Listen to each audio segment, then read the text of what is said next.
स्वागत है आप सबका CGR यूट्यूब पर। आज हम NABARD office assistant regarding important dates, paper pattern, उनके वैकेंसीज कितनी है, स्पेशली एक्स सर्विसमैन वैकेंसीज कितनी है, ये सारे पॉइंट्स कवर करेंगे। चलिए, तो सबसे पहले हम आज क्या देखेंगे? So important dates and paper pattern देखेंगे।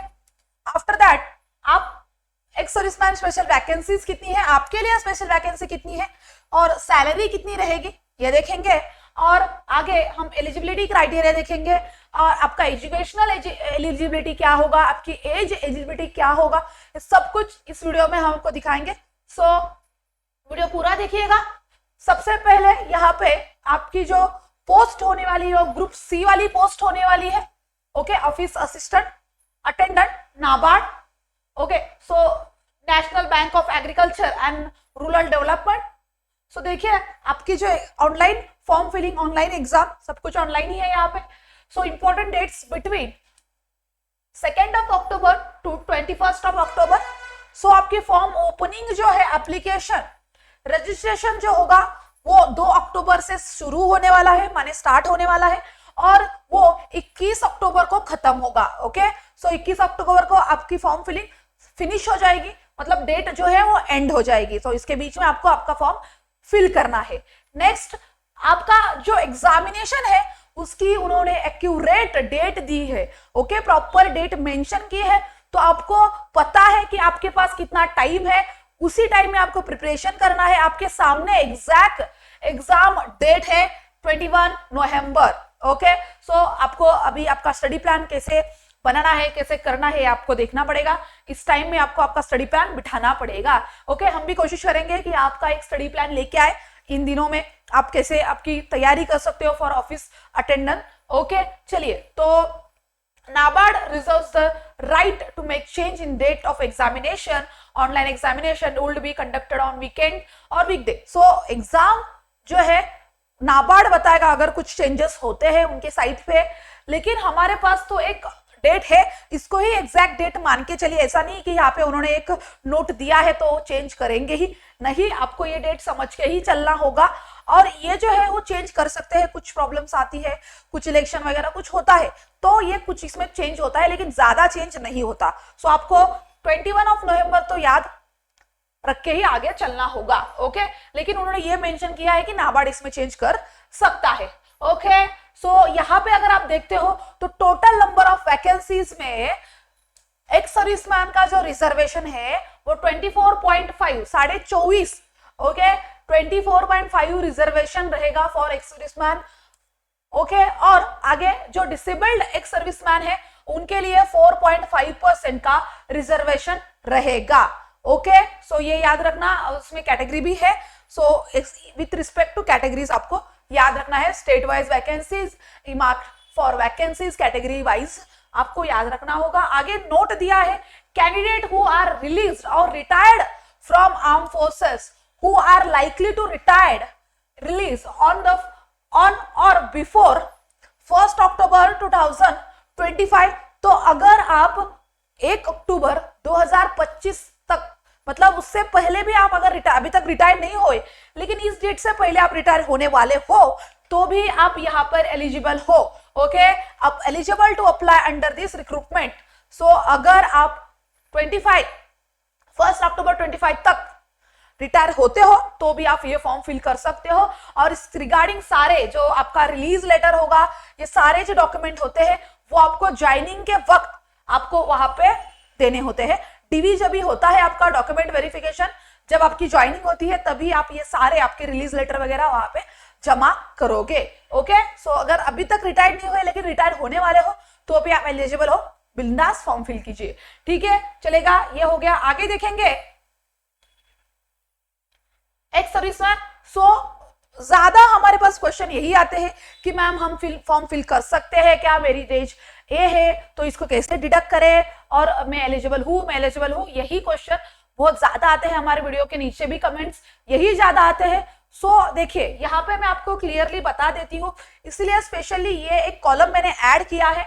ले देखिए, ये फॉर्म वाला मतलब नोटिफिकेशन पे जो मेंशन है वो सबसे पहले देखिए, to the extent of service return by them in armed forces pulse plus on the additional period of 3 years subject to the maximum of 50 years। Okay 50 years तक होना चाहिए सब कुछ मिला के, और 3 years आपको एक्स्ट्रा मिलते हैं। सो आपका जो एज है वो किस तरह से पकड़ा जाता है, किस तरह से कंसीडर किया जाता है, तो देखिए सबसे पहले इफेक्टिव एक्स-सर्विसमैन एज फॉर्मूला कैसे होता है। एक्चुअल आपकी जो एज होगी, सो आप अपने मन में आपकी एक्चुअल एज पकड़ के चलिए। सो आपकी सर्विस कितने साल की है, तो ये भी आपको पता होगा कि आपकी सर्विस कितने साल की है, तो आपके एज में से आपकी सर्विस को आपको माइनस करना है और उसमें आपको 3 years यहाँ पे प्लस करना है। ओके यहाँ पे माइनस दिया है, आपको 3 years प्लस करना है। ओके याद रखिए, प्लस वहां पे गलती से माइनस हो गया, प्लस करना है, तो ये आपकी एक्चुअल एज रहेगी। ये अगर 50 के अंदर है तो आप एलिजिबल हो। सो प्लीज ये अगर फॉर्मूला याद रखिए, सबके लिए यही है। ज्यादा क्वेश्चन हमें इस पे ही आते हैं कि मैम एज मेरी होती, मैं एलिजिबल हूं या नहीं। सो ये आपका एज वाला फॉर्मूला है, ये सभी जगह अप्लाई होता है मोस्ट ऑफ द एग्जाम्स में। ओके तो ये याद ही रखिए। चलिए ज्यादा क्वेश्चन आते हैं इसलिए ये अलग से कॉलम ऐड किया है।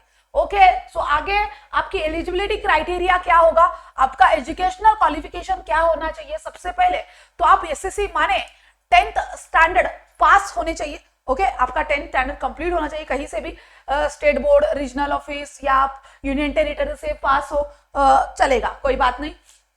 इन एडिशन आपका जो कैंडिडेट है उसका डोमिसाइल होना चाहिए उस स्टेट का, उस यूनियन टेरिटरी का, coming under the regional jurisdiction of regional office.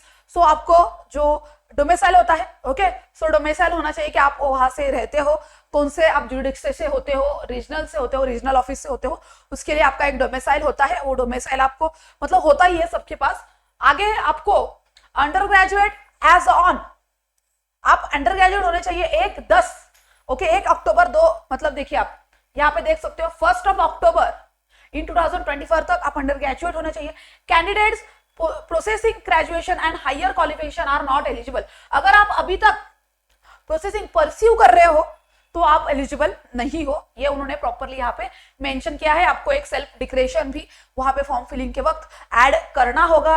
A candidate belonging to ex serviceman category should at least have pass 10th standard SSC. तो आपके लिए जो कॉलम है ये रहा, आपको एटलीस्ट 10th स्टैंडर्ड पास होना है और return at least 15 years of defence service, और आपकी एटलीस्ट 15 ओके आपकी 15 ईयर की सर्विस होनी चाहिए, मेजोरिटी होती है। Provided by they have not graduate outside the arm forces. Okay so आपको प्रॉपरली यहाँ पे मेंशन किया है provided they have not graduated outside the arm forces, तो ग्रेजुएशन आपको आर्म फोर्सेस की होनी चाहिए। तो ये सारे पॉइंट्स सिर्फ आपके लिए है, स्पेशली ये तो आपके लिए ही है। सो इसके मैं स्टार करती हूँ, ठीक है। आप खुद एलिजिबिलिटी का जो सेक्शन है नाबार्ड का फॉर्म नोटिफिकेशन ओपन कीजिएगा और यहाँ पे हमारे व्हाट्सएप चैनल पे आपको नाबार्ड का नोटिफिकेशन दिख जाएगा। वहां पे 5th सेक्शन में जाइएगा और 5th सेक्शन के 4th सेक्शन में अगर आप जाओगे तो ये खुद आप पढ़ लेना, अच्छे से पढ़ लेना, समझ में आ जाएगा। ओके सो ये आपका एलिजिबिलिटी क्राइटेरिया रहा, एजुकेशनल क्राइटेरिया रहा। आगे हम देखेंगे कि आपका पेपर पैटर्न कैसे होने वाला है, कि आपको मार्क्स कितने हैं, आपके क्वेश्चंस कितने हैं और आपको टाइम कितने मिलने वाला है एग्जाम सॉल्व करने के लिए। ओके सो देखिए आपका टेस्ट जो होगा वो ऑनलाइन होगा, माने सीबीटी होगा, कंप्यूटर बेस्ड टेस्ट रहेगा। उसमें आपको रीजनिंग के 30 क्वेश्चंस होंगे फॉर 30 मार्क्स। ओके आगे आपके इंग्लिश के लिए, इंग्लिश ग्रामर होता है उसमें, तो 30 क्वेश्चन होंगे फॉर 30 मार्क्स। जनरल अवेयरनेस हमारा सब्जेक्ट 30 क्वेश्चंस होंगे फॉर 30 मार्क्स। आगे न्यूमेरिकल एबिलिटी जो होगा मैथ्स, ओके सो मैथ्स को आपको 30 क्वेश्चंस होंगे और 30 मार्क्स होंगे। सो इस प्रकार आपको टोटल नंबर ऑफ क्वेश्चन 120 और टोटल नंबर ऑफ मार्क्स 120 ही रहेगा और आपको 1.5 घंटे का समय मिलेगा, मतलब 90 मिनट्स का समय मिल रहा है एग्जाम सॉल्व करने के लिए। ओके सो याद रखिए एक क्वेश्चन के लिए 1 मिनट भी नहीं है आपके पास। Okay there will be a negative marking for wrong answer in the online test, for every wrong answer marked 1/4। So आपको याद रखना ही है 0.25% आपका माइनस होने वाला है। 0.25 आपका परसेंट नहीं कहेंगे लेकिन 0.25 आपका माइनस होगा। ओके 0.25 मतलब ही 1/4 होता है। सो ज्यादा नहीं है, कभी कभार ठीक है, 1/3 होता है, सो 0.33 होता है, तो ये ठीक है। ज्यादातर एग्जाम में 1/4 नेगेटिव मार्किंग तो होता है, और ये नेगेटिव मार्किंग को ओवरकम करने के लिए आपको ज्यादा से ज्यादा टेस्ट सीरीज सॉल्व करनी पड़ती है। टेस्ट सीरीज से आपको पता चलता है कि आपको कितना आता है, आप नेगेटिव मार्किंग में कितने आपके मार्क्स कम हो रहे हैं, आपको इसलिए ज्यादा से ज्यादा टेस्ट पेपर सॉल्व करने पड़ेंगे, तभी आप नेगेटिव मार्किंग को ओवरकम करोगे। नहीं तो आप डायरेक्टली जाओगे, बहुत ज्यादा पढ़ाई करोगे, डायरेक्टली एग्जाम में जाओगे, लेकिन आपने नेगेटिव मार्किंग की प्रैक्टिस नहीं की, तो आपका जो कलेक्शन होता है आप उसमें से पीछे आओगे, क्योंकि आपके नेगेटिव मार्क्स होते ही है। ओके, तो इसके लिए आपको बहुत अच्छे से टेस्ट पेपर सॉल्व करना पड़ता है, ज्यादा से ज्यादा टेस्ट पेपर सॉल्व करना पड़ता है। ओके, प्रीवियस ईयर क्वेश्चन देखने पड़ते हैं।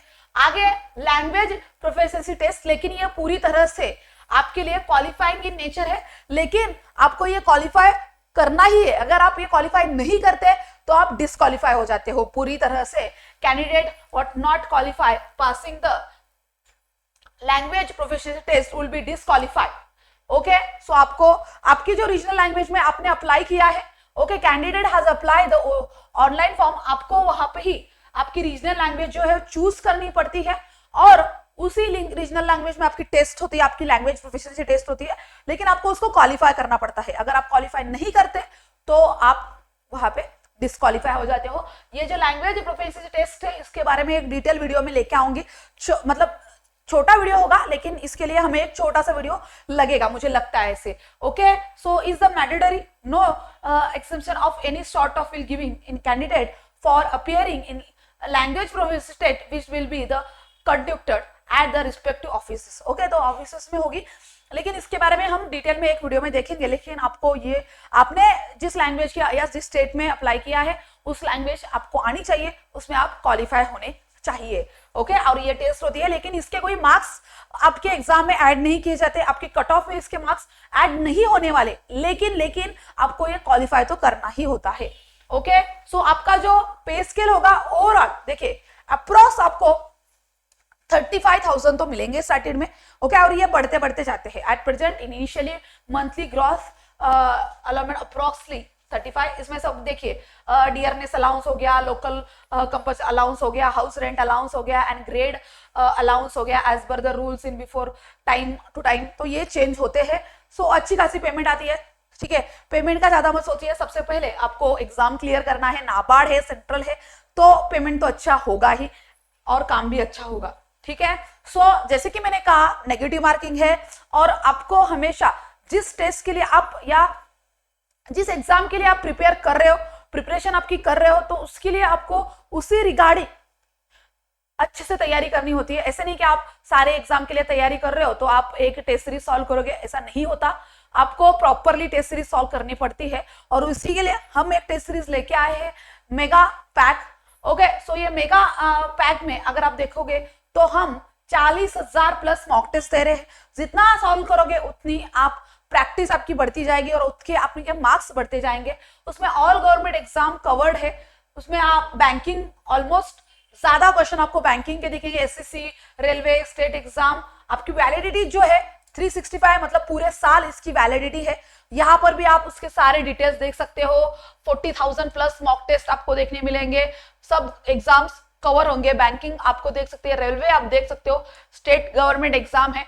यहाँ पे अगर आप देखोगे तो ये सबसे इंपॉर्टेंट पॉइंट ये रहा, एक्स सर्विसमैन स्पेसिफिक रैंकिंग आपको देखने मिलेगी। ओके, सो ये टेस्ट सीरीज स्पेशली आपके लिए तैयार की गई है। सो हमारा जो पूरा कंटेंट होता है स्पेशली आपके लिए होता है। आगे डिटेल सोल्यूशन है in each and every question का। आगे अगर आप देखते हो hundreds of chapter and sectional test. So अगर आपको मैथ्स डिफिकल्ट जाता है, रीजनिंग डिफिकल्ट जाता है, इंग्लिश डिफिकल्ट जाता है, तो आप बस उस सब्जेक्ट की जो टेस्ट है, सेक्शनल टेस्ट सॉल्व कर सकते हो। डेली फ्री क्विजेस है हमारे ऐप में, और आप ये कोर्स पूरे साल के लिए यूज कर सकते हो। टाइम का कोई भी यहाँ पे लिमिटेशन नहीं है। ओके, सो आप गूगल प्ले स्टोर से हमारा ऐप डाउनलोड कर सकते हो। इस तरह से आप, अगर आप देख रहे हो इस तरह से हमारा ऐप दिखता है, तो आप ये ऐप प्लीज डाउनलोड कर लीजिए, अभी तक नहीं किया हो, और अगर किया है तो एक बार जाके हमारी जो टेस्ट सीरीज है वो प्लीज एक बार चेक कर लीजिएगा। ठीक है, अगर आपको कोई भी डाउट होता है सो प्लीज आप 9136748767 पर कॉल कीजिए।